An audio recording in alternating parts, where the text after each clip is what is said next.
Imagine waking up every morning with a heavy heart, not because of something specific, but because everything feels empty. Imagine walking through life like a shadow, smiling when needed, talking when expected, but feeling alone in a crowd. Imagine looking in the mirror and not recognizing the person staring back at you, not in appearance, but in spirit. Have you ever felt like no one truly understands what you're going through? Like you're carrying a weight that others can't see? Do you ever wonder if it will always be this hard, this silent, this heavy? Why does it feel like you're losing a part of yourself each day, even when nothing on the outside has changed? Think about a person who seems cheerful and normal on the outside, always saying, "I'm fine," but inside they're drowning in sadness, unsure how to even ask for help. Maybe that person is someone you know, or maybe it's you. Welcome to Wisdom Woven, where healing begins with understanding. If you're watching this, it's not by accident. You're here because a part of you is still seeking light, still hoping for peace. And you're not alone. We are here to walk with you every step of the way. Before we go deeper, take a moment, like this video, share it with someone who might need it, comment your thoughts below, and subscribe to our channel. Let this be your first step towards something better. And to stay connected with positive energy till the very end of this journey, comment Namo Buddha below. In this video, we explore how ancient Buddhist wisdom offers us a way to gently hold our pain, to understand it, and to slowly rise from it. Depression may feel like a fog that clouds every thought and moment, but Buddhism teaches us not to escape our suffering, but to observe it, befriend it, and transform it. Through simple stories, gentle guidance, and practical ideas, we'll discover how to stop fighting ourselves. Depression often grows stronger when we resist it. Buddhism teaches us the power of stillness and acceptance, lessons that sound small but can shift everything inside us. As we go deeper, remember, you don't have to understand everything right now. You just have to listen with your heart. Let this be your moment. Let this be the beginning. Imagine sitting quietly beneath a tree, feeling the soft breeze on your skin. You close your eyes and breathe deeply. You sense the world around you, the rustling leaves, distant birds, the warmth of sunlight. In that moment, your mind feels calm. But beneath that calm, there's a question: why do we suffer? This question has been asked by many before us, and it is at the heart of Buddhist teaching. The word for suffering is dukkha. It does not only mean pain or sadness. It means that deep sense of dissatisfaction that touches all life. No one escapes it. Even in the happiest moments, there's a quiet knowing that these moments will change and fade. You might wonder, what causes this suffering? The Buddha taught that suffering arises because we try to hold on to things that cannot be held. We want life to stay the same, to hold on to joy, to stop pain, to keep what we love close. But life flows like a river, ever-changing, always moving. Think about the seasons. Winter always gives way to spring. Flowers bloom and then wither. Our feelings are no different. When we cling tightly to how we want things to be, we create tension inside ourselves. This tension is suffering. Imagine holding a handful of water. If you hold it loosely, the water slips through your fingers and nourishes the earth. But if you try to hold it tight, the water escapes and your hand feels empty and wet.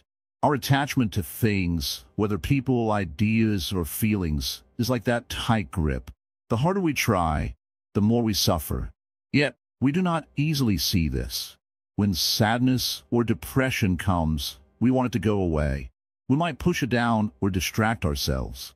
Sometimes, we blame ourselves or others. We think, why am I like this? Or what did I do wrong? But this blame only adds weight to our suffering. Buddhism invites us to see suffering differently, not as a curse or failure, but as part of life's nature. It says suffering is a teacher. It shows us where we are holding on too tightly. It reveals the places inside us that need care and understanding. When you feel the heavy cloud of sadness, do not run from it. Instead, sit with it gently, like a friend who has come for a visit. Ask yourself, what is this feeling trying to tell me? Often, depression tells us that something important is out of balance. Maybe it's a loss, a fear, or or a deep weariness. These feelings need to be heard. You may feel lonely in your pain, but remember, suffering connects us all. Every human being experiences it in some way. The Buddha's path is not about avoiding suffering. It is about understanding it and finding a way to live with it without being overwhelmed. In Buddhist teaching, the cause of suffering is often described as craving, our desire for things to be a certain way. We crave pleasure, security, love, and permanence. When these cravings are not met, or when what we love changes or leaves us, suffering arises. But craving is like a fire that burns inside us, never satisfied, always wanting more. It makes us restless and unhappy. The more we feed it, the stronger it grows. To find peace, we must learn to let go of this craving, not by denying our needs or feelings, but by seeing clearly that clinging causes pain. Another cause of suffering is ignorance, not in the sense of being uneducated, but not seeing things as they truly are. We see ourselves as fixed and separate from the world. We believe that happiness comes from outside, from possessions, achievements, or approval. But this is a misunderstanding. When we awaken to the truth, we see that everything is connected and changing. We see that the self we cling to is like a cloud, appearing solid, but always shifting and dissolving. This insight does not mean we become cold or uncaring. On the contrary, it opens our hearts to more compassion and freedom. This understanding brings a lightness to the heart. When we know that sadness and joy, coming and going, are natural, we stop fighting ourselves. We begin to accept life as it is. Acceptance does not mean giving up. It means seeing clearly and responding with kindness. It is important to remember that this path is not a quick fix. There is no magic cure for depression or suffering. But step by step, with patience and gentle effort, the fog begins to clear. Breathing deeply, noticing the present moment, and observing our feelings without judgment are simple but powerful ways to start. When you feel overwhelmed, come back to your breath. Let it anchor you in the here and now. Think of your mind like the sky. Sometimes it is clear and bright, other times it is cloudy or stormy. But the sky is always there, vast and open. Your mind is the same. The storms will pass, and beneath them is the clear, calm space. In Buddhist practice, we learn to be with our suffering without fear. We develop compassion for ourselves, as we would for a dear friend. We learn that it is okay to feel broken, because in that brokenness lies the seed of healing. When we stop running from our pain, when we welcome it with gentle curiosity, we begin to see its nature. We discover that suffering is not permanent. It changes, flows, and transforms just like everything else.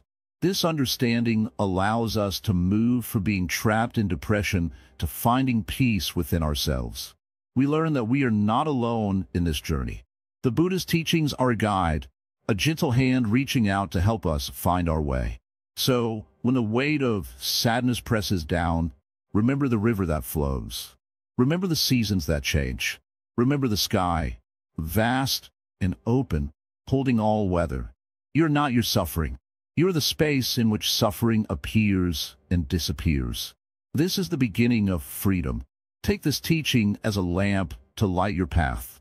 Walk slowly, breathe deeply, and know that every step, no matter how small, is a step toward healing. The journey is long, but you have everything you need inside you. With patience and kindness, peace will come. Imagine sitting quietly by a still pond. You look down at the water's surface, and you see your reflection. The face looking back seems very real, so real that you might say, "This is me." But what if I told you the face in the water is only a shadow, a picture, not the real you? The water will ripple, and the face will change. Sometimes it looks clear, sometimes it fades. Yet, the real you is not in the water at all. This is the mystery of self, or rather, the mystery of what we think is our self. We carry an idea inside us, who we are, what we want, what we must protect. We call this idea the ego. The ego is like a house made of fragile glass. We cling to it, afraid that if it breaks, we will disappear. But what if that house was never solid to begin with? What if the ego is just a story we tell ourselves, and not the truth of who we are? In the teachings of the Buddha, there's a word for this illusion of self, anatta, meaning no self. It sounds strange. How can it be no self when I'm sitting here, breathing, thinking? But the Buddha asks us to look deeper, to question what we really are beyond our thoughts, our feelings, and our name. Our mind is like a river that never stops flowing. Thoughts come and go like clouds in the sky. If you hold tightly to one cloud, you miss the vastness of the sky. The ego tries to hold every cloud, every feeling, every thought, and says, "This is me." But just like clouds, these things are passing. The true self is like the sky, wide and open. Why do we cling so tightly to the ego? Because it gives us a sense of safety. We believe if we lose the ego, we lose ourselves. But this clinging creates suffering. When the ego is hurt, it cries. When it is threatened, it fights or hides. When it fails, it breaks. And so, pain follows. Imagine a man carrying a heavy backpack. The backpack is full of all his fears, anger, and false beliefs about himself. He walks slowly, weighed down, always tired. The ego is like that backpack. But the man doesn't realize he can put the backpack down, just for a moment, and rest. In Zen, we say, drop the bag. Let go of the heavy stories about who you must be. Let go of the need to defend yourself, to prove yourself. When you do this, you find something surprising: freedom. Freedom is not about becoming someone else. It is about seeing clearly that you were never someone fixed to begin with. You are like water, able to flow, to change shape, to adapt. You are like the wind, invisible but felt everywhere. The ego is just a mask, and you can choose to take it off. Many people suffer because they identify so deeply with their ego. They say, "I am depressed," or "I am anxious," as if these feelings define them. But depression and anxiety are like clouds passing through the sky of your mind. They are not you. You're the sky itself. When you understand this, you no longer have to fight your pain. You begin to see it with compassion, not judgment. You start to feel curious, not afraid. This is the first step toward healing. In meditation, the practice is to watch the mind without getting caught. When a thought arises, "I am not enough," or "I will never be happy," just notice it. Don't push it away. Don't grab it. Let it come and go like a wave on the ocean. This watching is like stepping back from the river and seeing it flow.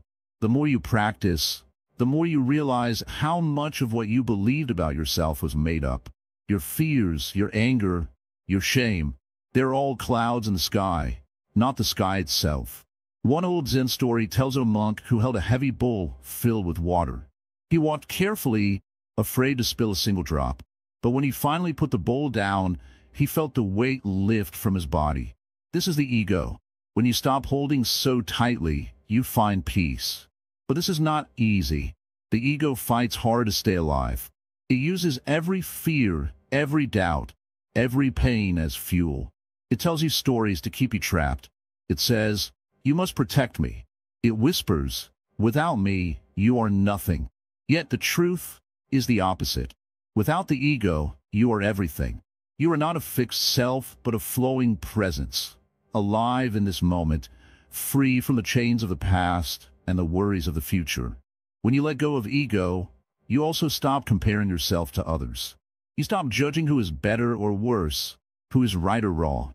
You simply see everyone as they are, changing, imperfect, human. This is compassion. It starts with yourself. When you stop fighting who you are, you can open your heart to your own suffering with kindness. You say to yourself, "I am enough." This simple phrase can be the seed of great healing. The ego wants to keep you small, isolated, afraid. But the true self is vast, connected, and brave. It does not need to hide behind masks or walls. In everyday life, practice noticing when your ego is speaking. When you feel jealous, angry, or scared, pause. Ask yourself, is this really me or just a story my mind is telling? This question can create space to breathe, space to choose peace instead of pain. Sometimes, letting go of ego means accepting that you don't have all the answers. That's okay. Life is a mystery. The more you try to control it, the tighter the ego grips. But when you surrender control, you open to life's flow. The Buddha said, all conditioned things are impermanent. That means everything changes, including who you think you are. When you accept this truth, you stop fighting the river and learn to swim with it. This does not mean giving up. It means understanding that your true strength comes from being flexible, open, and awake. The ego wants to be a fortress. The true self is a garden, growing, changing, blossoming. You might wonder, if there's no fixed self, then who will live my life? Who will feel happiness or sadness? The answer is the present moment, this very breath, this very step. When you stop identifying with the ego, you become a witness to your experience rather than a prisoner. You can choose to respond with wisdom instead of reaction. This freedom is not distant or difficult to find. It is here, now, waiting beneath the surface of your thoughts and worries. It is the silent space that is always present, no matter what the mind is doing. The path of letting go is not about becoming perfect. It is about becoming real. Real without masks, without fear, without false stories.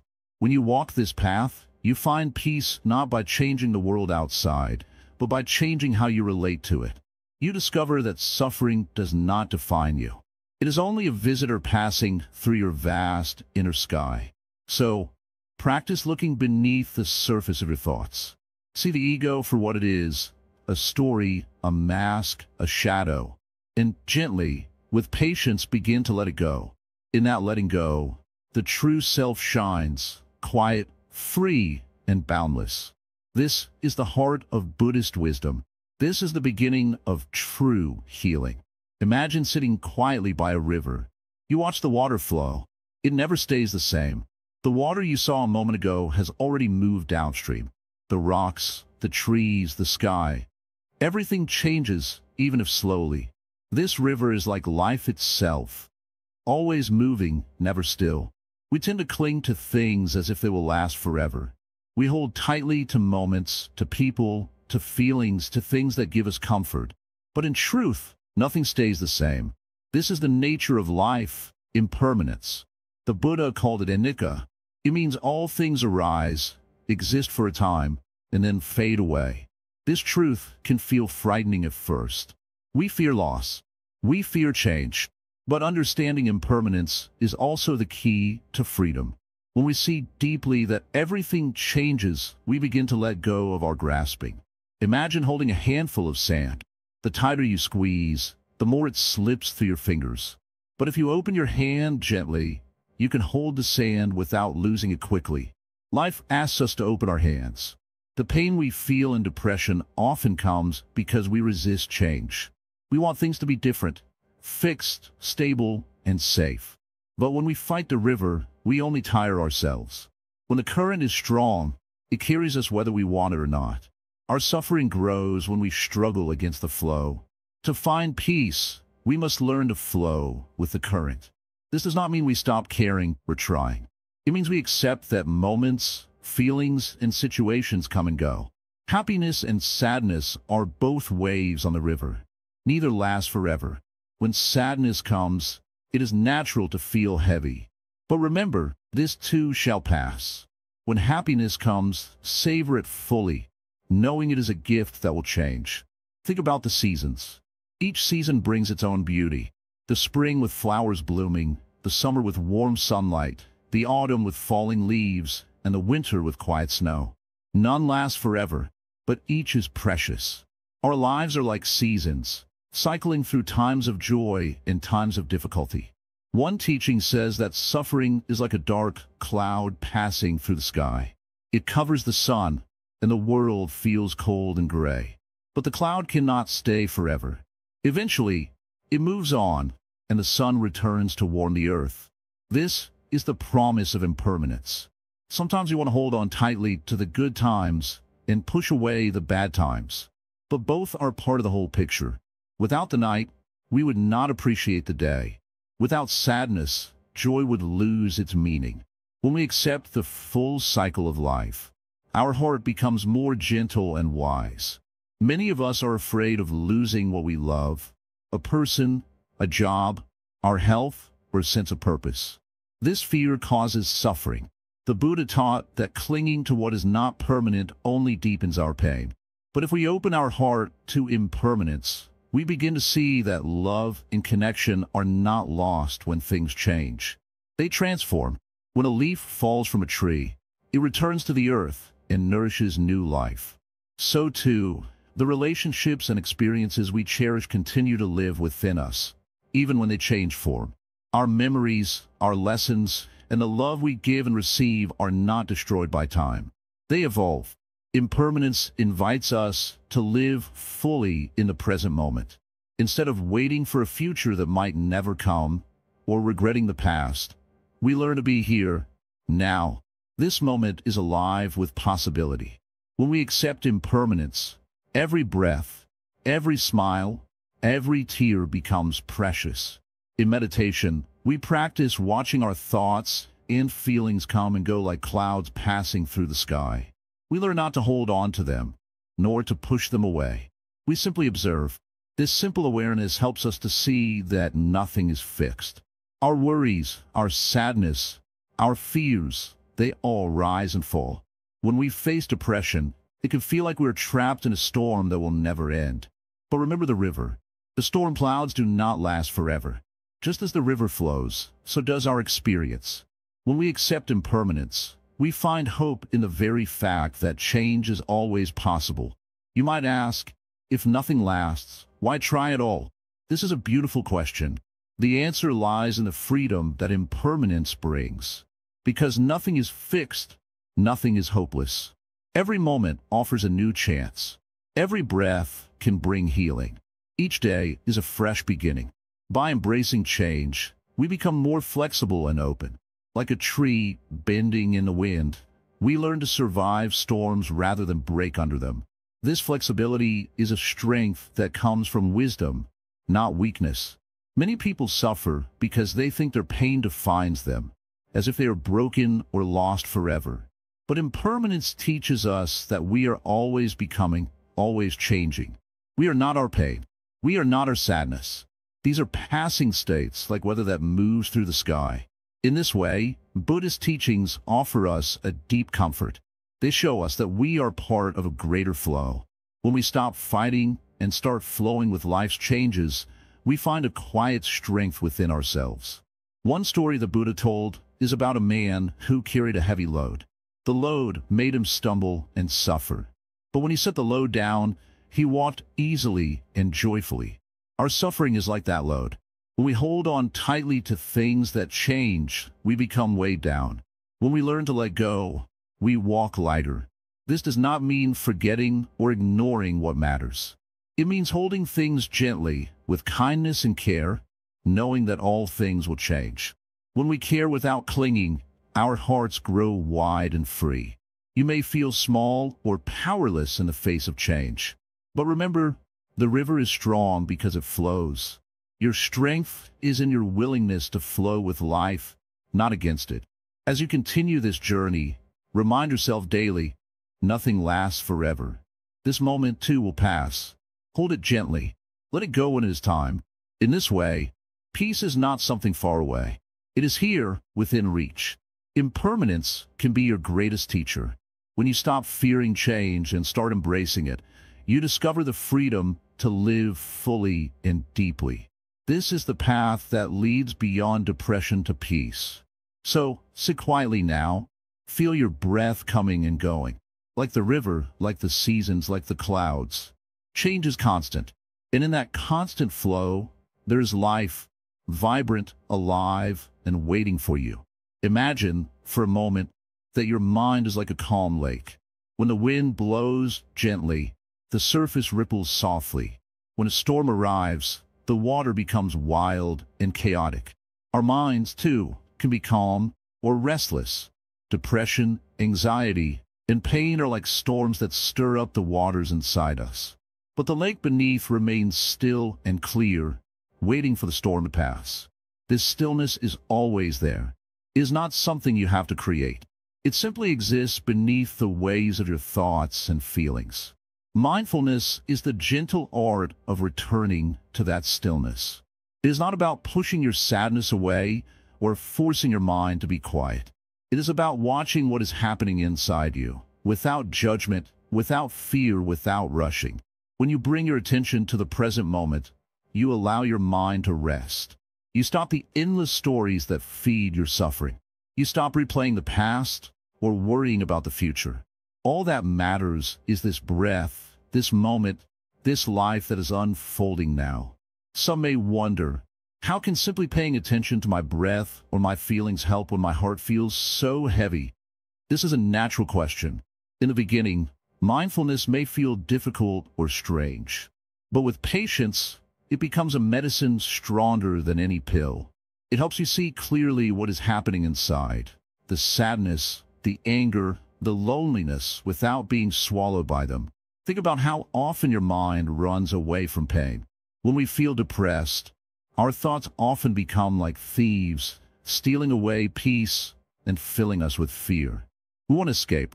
We distract ourselves with noise, food, work, or endless worry. But true healing begins when we stop running and gently face our pain with kindness. Mindfulness teaches us to observe the pain as if it were a passing cloud. The cloud may be dark and heavy, but the sky beneath it remains vast and open. This sky is your true nature, calm, peaceful, and always present. When you rest in this awareness, the cloud no longer controls you. You do not have to fight your feelings. You do not have to judge yourself for feeling weak or sad. These feelings are a part of being human. Like the changing seasons, they come and go. When you watch them without fear, you begin to understand their true nature. They are temporary, like waves on the ocean. A simple way to begin practicing mindfulness is to bring your attention to your breath. Feel the cool air entering your nostrils, the rise and fall of your chest. When your mind wanders, gently bring it back. Do this again and again, without anger or frustration. Each time you return to your breath, you strengthen your connection to the present.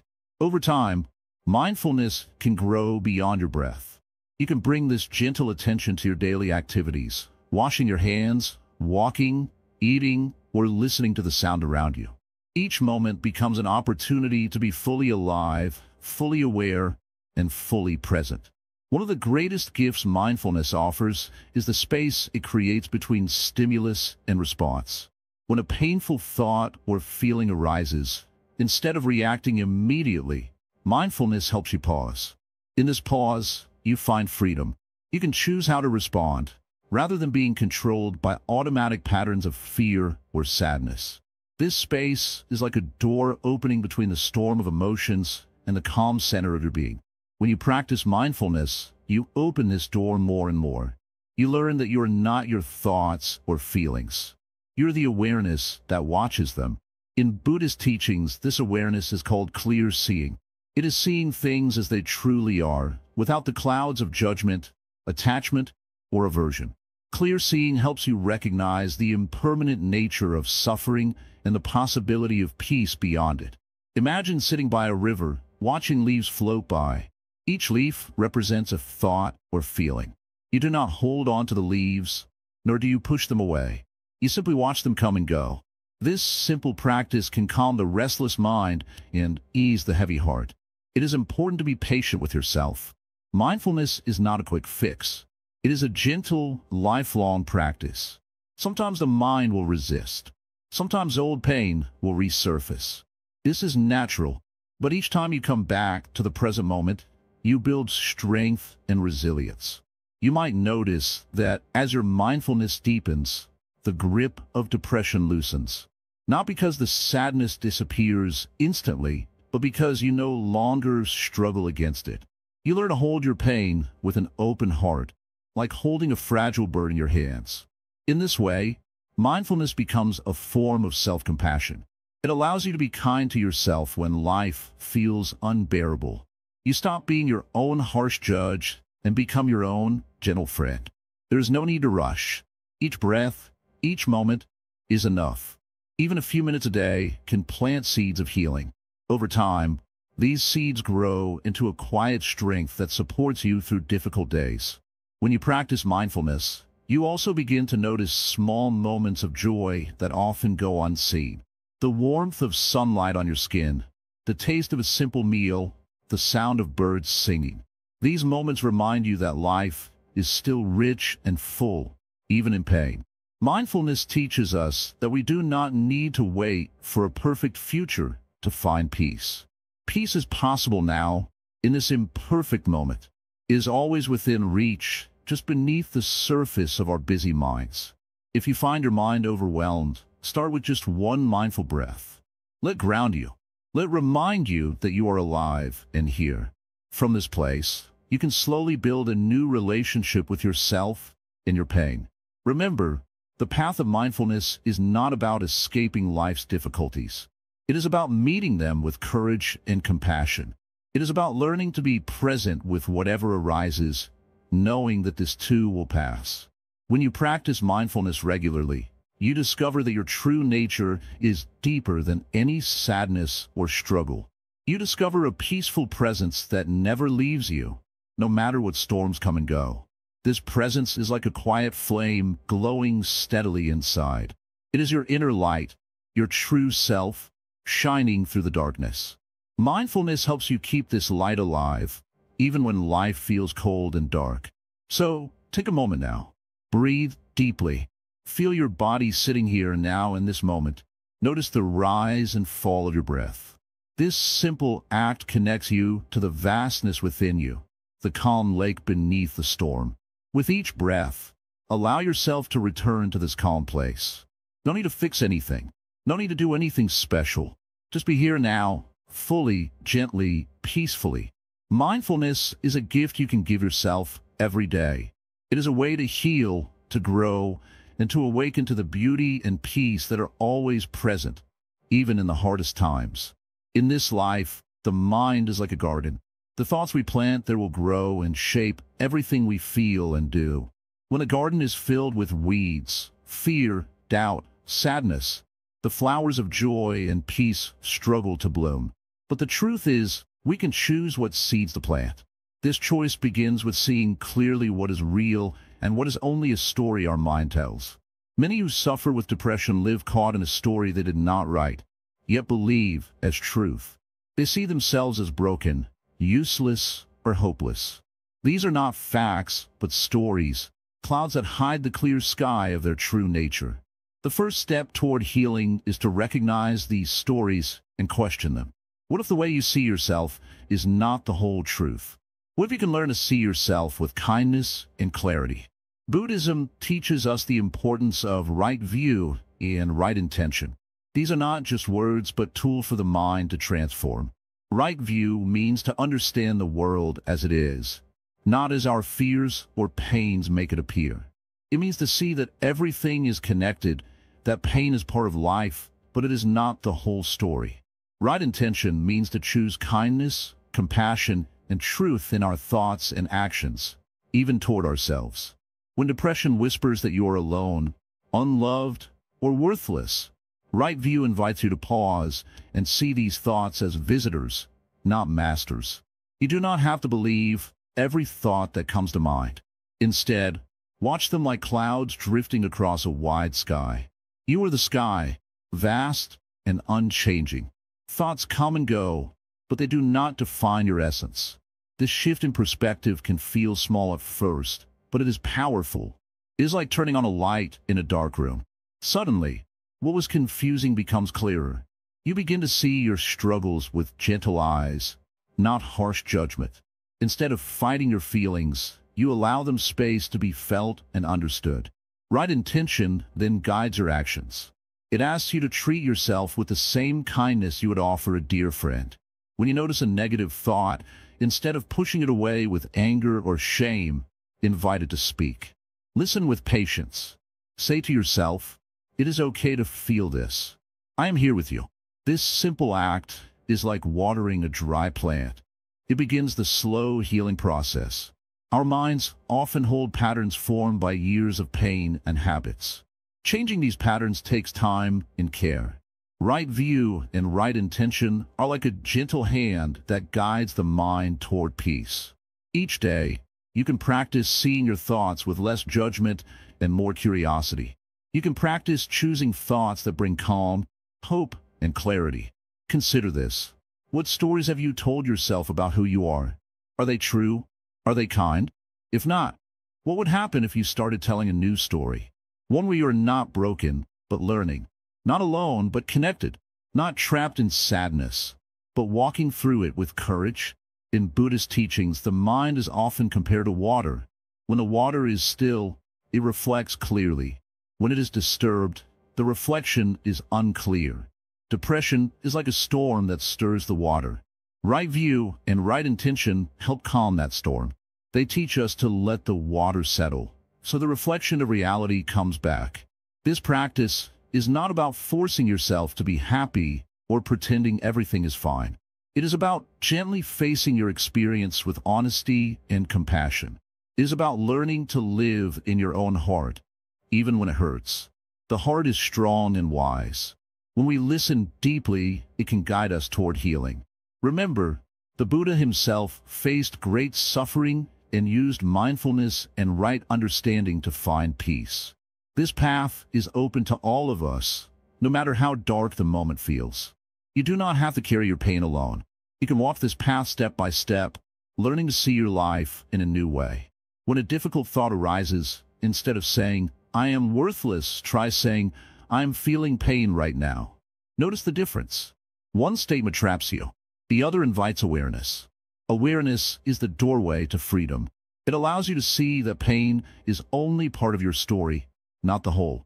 With practice, you may find moments of peace in the quiet between thoughts. In those moments, you remember your true nature, a heart that longs to heal, a mind that can grow wise, and a life that holds endless possibility. So, take a deep breath now. Feel the breath coming in and going out. Let this breath be a reminder that you are alive, right here, right now.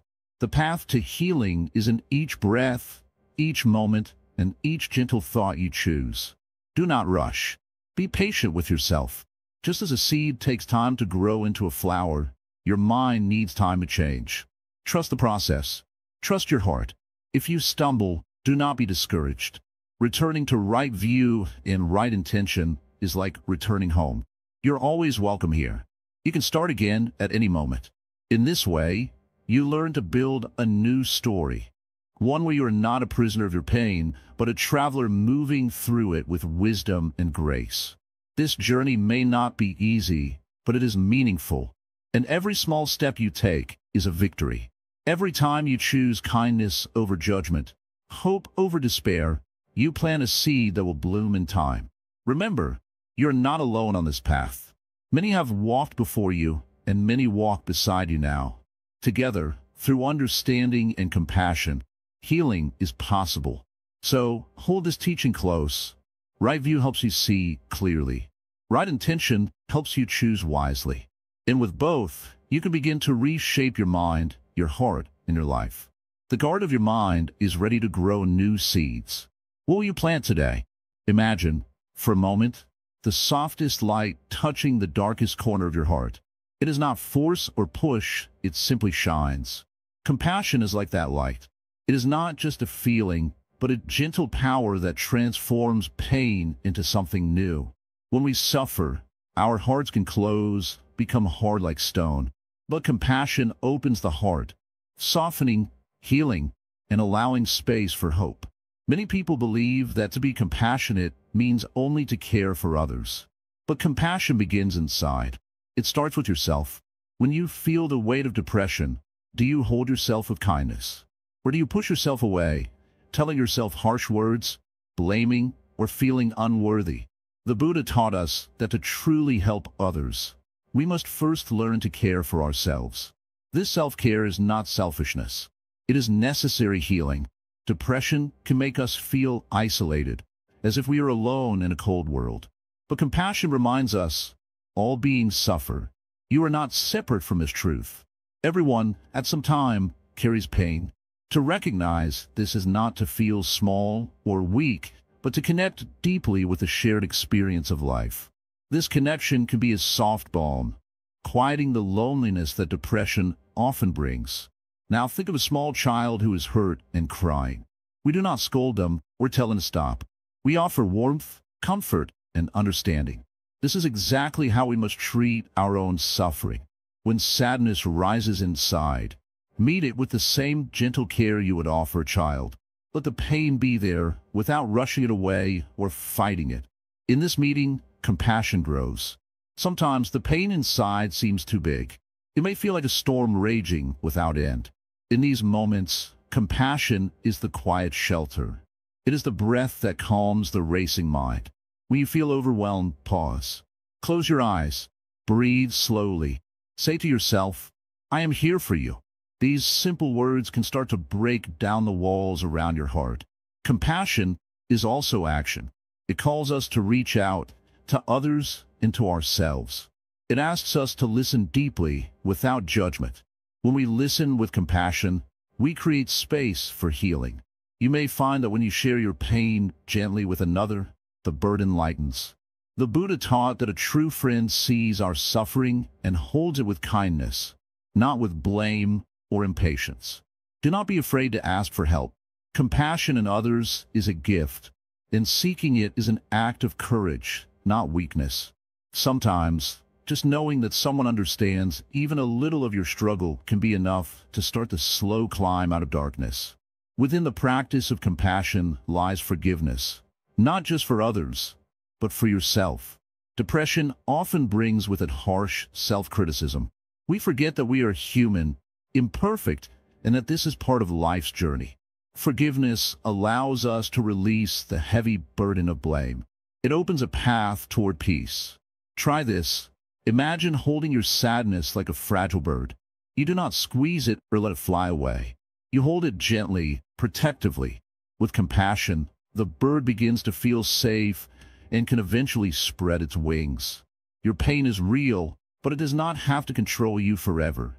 Compassion teaches that even the deepest wounds can heal with time and patience. When your heart is open with compassion, it can also soften the anger and frustration that depression sometimes brings. These emotions can be loud and exhausting. Compassion does not deny them, but listens and understands their cause. This listening can calm the storm and bring quiet. You may wonder, how do I cultivate this compassion when the darkness feels so heavy? The answer is simple, but requires practice. Start small. Each day, find a moment to be kind to yourself. It might be a gentle thought, a breath, or a simple rest. This daily care creates a wellspring of compassion inside you. Compassion grows like a seed planted in good soil. It needs patience, care, and time. You may not feel its full strength right away. That is natural. Even the Buddha had to practice compassion deeply to understand its power. Remember that compassion is not only about sadness or pain. It is also about joy and kindness.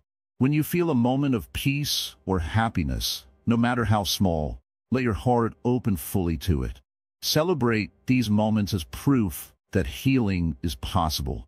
In Buddhist teachings, compassion is paired with wisdom. Compassion without wisdom may lead to overburdening yourself or others. Wisdom helps you see the true nature of suffering, not as permanent or defining, but as part of change. This understanding helps your compassion become balanced and clear. One beautiful practice to nurture compassion is to imagine all beings, yourself included, free from suffering and at peace. Repeat this quietly in your mind. Let your heart send out kindness like ripples on a pond, touching all corners of the world, beginning with you. Depression may try to convince you that you are unlovable or beyond help. Compassion gently challenges this lie. It whispers that you are worthy of love and care, exactly as you are. It invites you to come home to yourself. The path through depression is not easy, but with compassion, it becomes possible. It transforms the heavy burden into a shared human experience, a passage toward deeper understanding and healing. So, when the darkness visits again, and it might, meet it with compassion. Hold your pain gently. Breathe with it. Remember, you're not alone. The light of compassion is always within you, waiting to shine. Walking the middle path, balance in thought and emotion. Sit with me, just for a while. Listen gently, not with your ears, but with your heart. You've been running, chasing peace, chasing answers, chasing freedom from pain. But what if I told you that the way to healing is not in chasing at all? It is in stopping. It is in pausing.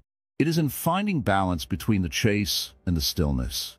You see, the Buddha once walked the world with no gold, no crown, and no throne, just deep understanding.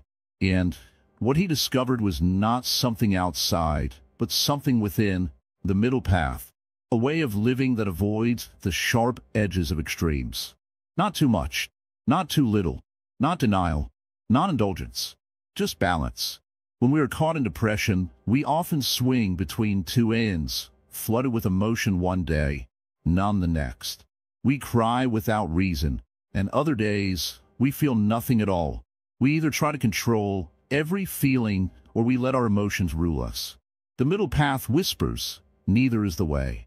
The middle path does not demand that you be joyful all the time. It does not expect you to pretend. It only asks that you see clearly. Feel your sadness without drowning in it. Smile when it rises naturally, not forcefully. Rest when you're tired, without guilt. Move when you're ready, without pressure. There's a kind of peace in walking this middle way. A peace that doesn't depend on things going perfectly. A peace that isn't broken by a sad thought or a difficult morning. It's the peace that comes from knowing I don't have to be on top of the world, but I don't have to sink to the bottom either. People often ask, how do I find this balance? And I say, you don't find it once. You keep returning to it, like a bird returning to its nest each night. You fall off, you notice, and you gently come back. Again and again. Think of your thoughts like waves in the ocean. Some are big, some are small, but they all rise and fall. If you try to hold on to one wave, it will crash harder. If you try to run from it, it will chase you. But if you watch it, just watch it, you'll see it pass. This is how we learn to live. By sitting with our thoughts without clinging to them. By feeling our emotions without letting them carry us away. The middle path teaches us to walk with them like walking beside a friend. Not behind them, not in front of them, just beside. When you're feeling overwhelmed, try this. Sit quietly. Close your eyes. Breathe in slowly. Say gently in your mind, I allow this moment to be. Whatever it is. No fighting. No gagging. No fixing. Just allowing. Even on the hardest days, there's a soft place to land. But that place is not outside in someone else's approval or in solving every problem right now. That place is inside you. In your breath. In your patience. In your willingness to try again tomorrow. Now, hear me clearly. The middle path doesn't mean you won't fall. You will. We all do. Even the Buddha did before he awakened. But it means when you fall, you don't have to stay down. You don't have to punish yourself. You can rise. Gently. Slowly. With love. Many people believe that being strong means never crying, never feeling lost. But true strength lies in sitting with sadness without running.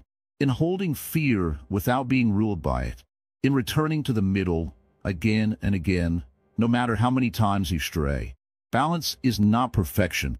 Balance is not always feeling okay. Balance is simply knowing when to rest, when to speak, when to listen, when to let go. It's about living each moment with presence, not just reacting, but responding with care. Let me tell you a story. A young monk once came to me and said, Master, I feel like I'm always failing. I can't keep my mind steady. One day I'm up, the next day I'm in darkness. I smiled and told him, that means you are alive. The goal is not to be unshaken like a rock. The goal is to learn to sway like bamboo, strong, but flexible. The world around you will always move. People will change, seasons will shift, even your own mind will wander. But when you practice the middle path, you become like the sky, holding all things, yet untouched by them. Don't worry if your balance looks different from someone else's. This is your journey, your rhythm. Some days you'll walk slowly. Some days you'll stumble. But as long as you keep walking the path with awareness, you're doing well.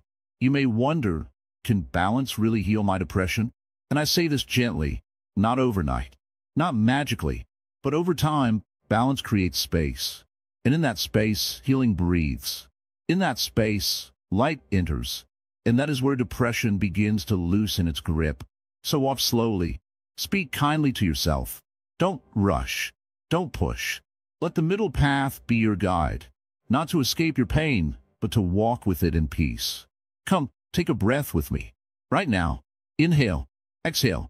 That is balance. One breath at a time. One thought at a time. One day at a time. We will continue. You are doing just fine. Keep walking, just as you are. Meditation as transformation. Silence that speaks. Sit down. Breathe in slowly. And listen, not to me, but to the silence within you. There's a place inside every person that is untouched by the chaos of the world. It is not loud. It is not shout. It is not fight to be noticed. But it is always there, quiet, calm, waiting. Meditation is how we visit that place. And in that silence, healing begins. Many people think meditation is about doing nothing. But it is not about doing nothing. It is about doing one very important thing, being with yourself. Not escaping, not judging, not trying to fix anything. Just being, sitting with your breath, watching your thoughts, letting the storm inside you settle. When a lake is disturbed, you cannot see the bottom. But when it becomes still, everything becomes clear. Your mind is like that lake. Meditation is how we let it settle. The waves of emotion, the winds of anxiety, the ripples of fear, they don't disappear immediately. But with stillness, they lose their power. They stop controlling you. You don't need incense. You don't need to sit for hours. You don't need to be perfect. Just sit. Close your eyes. Let your hands rest gently. Take a breath. Then another. Feel the air enter and leave your body. That's all. That's where it begins. That's where everything begins. Depression often makes the mind noisy. It fills the head with thoughts like, I am not good enough, no one cares, nothing will change. These thoughts feel real. But when you sit in silence, you begin to see them as what they truly are, just thoughts. Not truth. Not you.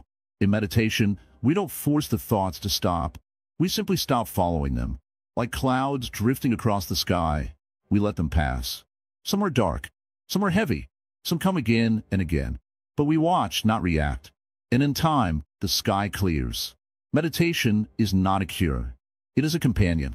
It doesn't remove pain instantly. It helps you become strong enough to sit with your pain without running. It teaches you that even in the deepest sadness, there's a space where peace still lives. That space is always inside you. When you meditate, you are learning a new language, the language of your own mind. At first, it feels strange. You might become restless. You might feel nothing is happening. But don't give up. Every breath you take in stillness is a seed planted. And one day, that seed will bloom. Zen teaches us that you should sit in meditation for 20 minutes a day. Unless you are too busy, then you should sit for an hour. Why? Because the busier your mind, the more you need the stillness. The more painful your heart, the more you need silence. Not to escape, but to understand. There is no wrong way to meditate. You can sit on a chair, on the floor, with your eyes open or closed. The only important thing is your willingness to be present, to stay, to not run away from your own heart. Sometimes, during meditation, emotions rise up. Tears may come, anger may come, fear may come. Let them. They are part of you. They are messages. And when you listen without judgment, they begin to soften. The heart begins to heal. In Zen, we often say, when a mind is nowhere, it is everywhere. This means when we are not trapped in thoughts about the past or the future, we become fully present. And in that presence, life feels alive again, real again. You feel connected again. Meditation is not just for monks in the mountains. It is for everyone. For the mother who feels tired. For the man who feels lost. For the elder who feels forgotten. For the young person who feels overwhelmed. It is for you. It is for now. Even 5 minutes of silence each day can change something inside you. It is not about how long you sit. It is about how honest you are in those moments. How willing you are to face yourself. Not as a problem, but as a person worthy of care. When you meditate, you stop reacting and start responding. You stop fighting your pain and start listening to it. You stop being afraid of your sadness and start understanding it. That is how transformation happens. Not quickly, not loudly, but gently, quietly over time. You may wonder, is this really going to help me? And the answer is yes, if you allow it to. Meditation does not give you anything new. It helps you uncover what is already within you. Peace, wisdom, love. Depression hides these things. Meditation reveals them again. Every time you sit in stillness, you are telling yourself, I matter. You are not ignoring the pain. You are choosing to face it, not with anger, but with calm. That is courage. That is strength. That is healing. Meditation teaches us patience. Not everything needs to be fixed right now. Not everything needs to be understood this moment. The breath teaches us to slow down. The silence teaches us to listen. The stillness teaches us to trust. So sit, just for a few minutes. No expectations. No pressure. Just presence. Breathe in. Breathe out. And know in this simple act, you are not giving up. You are beginning again. Again and again. In this part of the journey, let meditation be your refuge. Not a task, not a duty, but a gift you give yourself each day. In silence, you will find something that words can never explain. A stillness that holds you. A quiet that heals you. This is not the end. It is the middle of the path. Keep going. One breath. One moment. One quiet step at a time. The silence is not empty. It is full of answers. Listen. Imagine you stand at the edge of a quiet river. The water moves gently, flowing without rush or hesitation.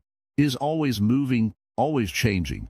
You are like this river, too, always moving forward in time, shaped by what has come before, yet still free to flow in new directions. In life, we often feel trapped by what has happened. We carry the past like a heavy load on our backs. Sometimes, the sadness, mistakes, or pain from yesterday seem to define who we are today. But in truth, that is not the whole story. In Buddhism, there's a gentle teaching called karma. Karma is not punishment or reward. It is simply the natural law of cause and effect. Like the river, our actions create ripples that travel forward. What we do now shapes what is possible later. But here is the beautiful truth. While we may not change the past, we have the power to choose now. Every moment is a chance to turn and flow in a new direction. The choices we make, no matter how small, build the future. This is freedom. This is hope. You might wonder, if my past is full of pain, how can I possibly create something better? How can my small actions today change the weight I carry? The answer lies in kindness, to yourself first, and then to the world. When you act with kindness, you begin to plant seeds of healing. These seeds grow slowly, sometimes almost invisibly. But over time, they change the shape of your river. Sometimes, the river must move around rocks, slow in places, quick in others. Our lives are like this too. Obstacles will come, and moments of stillness or struggle. But each time you choose to respond with awareness and care, you clear the path a little more. This is why every choice matters. Not because it must be perfect, but because it is real. When you wake up each day, you have the chance to choose your attitude, your words, your actions. You might choose to take a deep breath instead of reacting in anger. You might choose to listen to a friend instead of withdrawing. You might choose to rest when your body is tired, or to take a small step forward even when the future looks uncertain. These choices, repeated day after day, build a new pattern. The river changes course, carving new paths where once there was only struggle. This is how transformation happens. Not in one great leap, but in the gentle, persistent flow of everyday moments. You're not defined by a single moment of failure or sadness. You're the whole river, always moving, always growing. Karma is not fate. It is a reminder that your life is shaped by your choices, and that you hold the power to create a future filled with peace. Sometimes, the path is unclear. The river may be hidden beneath fog or shadow. In those times, patience is your greatest ally. Trust that each step forward, however small, carries meaning. Even choosing to sit quietly with your feelings, without judgment, is a powerful choice. It honors your experience and gives space for healing. There's no rush. There's no perfect plan. Just the steady flow of life inviting you to move with it. When you begin to understand karma this way, fear of the future softens. You realize that you are not a prisoner of your past, but the creator of your present and future. In this moment, you can decide to be gentle with yourself. You can choose to let go of blame, guilt, or harsh judgment. These heavy stones only weigh down the river. Instead, you can fill your heart with small acts of compassion. This does not mean ignoring pain or pretending everything is fine. It means recognizing pain, holding it with care, and moving forward anyway. Each choice to act with awareness is a step away from suffering. It does not erase the past, but it changes the meaning of what you carry. The past becomes a teacher, not a prison. You learn from it, and you allow it to guide you toward wisdom. Imagine your life as a garden along the riverbank. What seed do you want to plant today? Seeds of kindness, patience, courage, or forgiveness. Even the tiniest seed has the potential to grow into something strong and beautiful. Nurture it with your daily choices. Remember, this journey is yours alone, but you do not walk it in isolation. The river flows through many landscapes, meeting other streams and rivers along the way. Sometimes, sharing a journey with others brings strength. Sometimes, simply knowing you are connected to the great flow of life brings peace. As a Zen master, I invite you to see your choices not as burdens, but as opportunities. Each moment is a fresh beginning. Each breath is a chance to start new. When you embrace this, depression loosens its grip. It becomes a part of your story, but not the whole story. You have within you the power to shape your path. Like water that flows around stones and nourishes the earth, your choices create ripples that extend beyond yourself. This is the wisdom of karma. Not as a law to fear, but as a gentle guide to living fully and freely. So when you feel stuck or lost, return to the river's lesson. Look to your next breath. Look to your next step.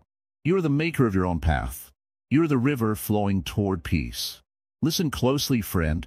Life can feel like a long, winding road that we walk all alone. Sometimes that road seems endless and heavy. The burden of sadness or depression can make the path seem darker and colder than before. But know this, you are never truly alone on this journey.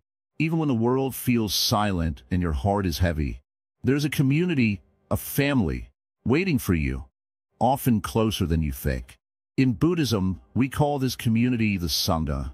It means companions on the path. This is not just a group of people you see on special days or in temples. It is a circle of understanding, kindness, and support. A Sangha is a safe place where you can bring your true self, without fear, without judgment.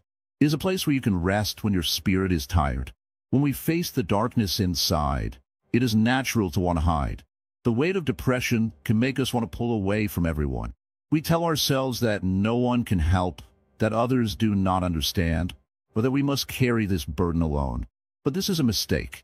Just as a single tree cannot make a forest, a single person cannot carry all the pain alone. Imagine a candle. One candle can give light, but it can be small and flicker in the wind. Now imagine many candles gathered close. Together, their light grows steady and warm. The Sangha is like those many candles, sharing their light, their warmth, their strength. When you connect with others, your light grows brighter. The beauty of the Sangha is not that everyone is perfect. It is that everyone carries their own struggles. Each person is learning how to live with their pain, just as you are. Because of this, there is great compassion in the community, a deep, silent understanding that comes without words. When you join this circle, you realize that your struggles are shared by many. You're no longer alone in your feelings. The Buddha taught that connection is part of healing. He showed that we are not isolated beings, but deeply connected like the threads of a great fabric. When one thread suffers, the whole cloth feels the tension. When one thread is strong, it helps hold the others. This is the nature of Sangha. It weaves strength through connection. Sometimes, you may feel shy or afraid to reach out. You may worry that your pain is too heavy or that others will not understand. But even the smallest step towards connection can begin to ease the burden. A simple conversation, a shared silence, a kind look, these small acts build bridges between hearts. In today's world, Sangha can be found in many forms. It can be a group of friends who listen without judgment. It can be a neighbor who quietly offers a cup of tea. It can be a support group where people gather to share their journeys. It can be a teacher or guide who helps you see the path more clearly. And sometimes, Sangha is found within ourselves, when we learn to be kind and patient to our own hearts. There's great power in knowing you are seen and accepted exactly as you are. This acceptance brings healing that no medicine alone can give. When others honor your pain without trying to fix it or push it away, you feel safe to face it and let it soften. The Sangha helps create this space of safety. Remember, friend, the journey out of depression is not a race. It is not about rushing to feel better quickly. It is about walking step by step with gentle support around you. There will be days when the path feels clear and days when it is fogged in sorrow. But with Sangha, you have companions who walk with you through both. In Zen, we say, not knowing is most intimate. It means it's okay not to have all the answers. It is okay to be vulnerable and open. In the presence of the Sangha, you can simply be. This simple being, shared with others, is a powerful medicine. There is a story of a young monk who felt very alone and lost. One day, he sat by a river and began to cry. Another monk came by and simply sat silently beside him. They did not speak a word, but the young monk felt comforted by the presence of another. That silent companionship was enough to ease his pain for a moment. This is the gift of Sangha, the presence that says, I am here. You are not alone. You might wonder, what if no one understands exactly what I feel? It is true that no one can live your experience for you. But what the Sangha offers is not an exact map of your pain. It offers warmth, acceptance, and the courage to keep walking. When you see others carrying their own burdens and still finding moments of peace and joy, you begin to believe it is possible for you too. The Sangha is a mirror reflecting your own worth, even when your mind tries to tell you otherwise. It reminds you that you are valuable simply because you exist. You don't have to earn this acceptance or prove your strength. It is given freely, just like the light of those many candles. Sometimes the hardest step is to reach out, but when you do, you plant a seed of hope. That seed grows slowly, watered by kindness and shared moments. Over time, you may find yourself standing taller, feeling lighter. The weight of depression will still come, but it won't be as heavy. You will have the support of many hands holding you up. In this community, you can learn to open your heart again, to laugh softly, to cry freely, to rest deeply. You can learn that your feelings do not define you. You are more than your sadness. You are a being of light, connected to others who walk the path alongside you. If you are afraid to join a group or speak to others, start small. Look for simple ways to connect: a greeting, a smile, a kind word. Notice how even these small acts can bring a flicker of warmth into your day. The Sangha welcomes every small step you take. When you feel ready, share your story. Not because you must, but because your voice has power. Your story may inspire others who are quietly struggling. It may remind them that they too are not alone. In this way, the Sangha grows stronger, one heart at a time. The journey of healing is not a lonely road. It is a path walked with others, in silence and in speech, in tears and in laughter. The Sangha holds space for all these moments. It is a home for weary travelers, a refuge where peace is possible. So when the night feels long and the mind restless, remember the candlelight of the Sangha. Remember the faces of those who understand without words. Remember that your presence here, right now, is part of a larger tapestry of care and connection. You are never alone. Not now, not ever. The Sangha is here, and it welcomes you with open arms and an open heart. Imagine standing at the edge of a vast, quiet lake. The water is still and clear, reflecting the sky above and the trees around you. The surface is calm, but you know that beneath, life flows deeply and quietly. Just like this lake, your mind can find stillness, even after long storms of sadness and despair. Many who suffer from depression feel trapped, as if they are locked inside a dark room with no windows or doors. But the truth is, that room has doors. They may be hidden or rusted shut, but they can open. And the key is not something outside. It is within you. The wisdom of the Buddha teaches us that inside each of us lies a spark, a gentle light that can never be extinguished, no matter how dark the night seems. You have traveled far on this journey. You have learned to watch your suffering without fear. You have seen how clinging to pain only deepens it, and how letting go can bring peace. This is the beginning of liberation, freedom from the chains that hold you. Liberation does not mean that sadness will never come again. It means that you will no longer be ruled by it. You will understand that pain, like everything in life, is temporary. It comes and goes, like clouds passing over the sky. When you watch these clouds without panic, you find the space beyond, the clear sky of your true nature. The Buddha showed us the way, not by promising a life without troubles, but by teaching how to be free within troubles. The teaching is simple, but not always easy. It asks us to be patient with ourselves, to meet each moment with kindness, no matter what arises. You may wonder, how can I live beyond depression when my mind feels like a battlefield? The answer is to stop fighting.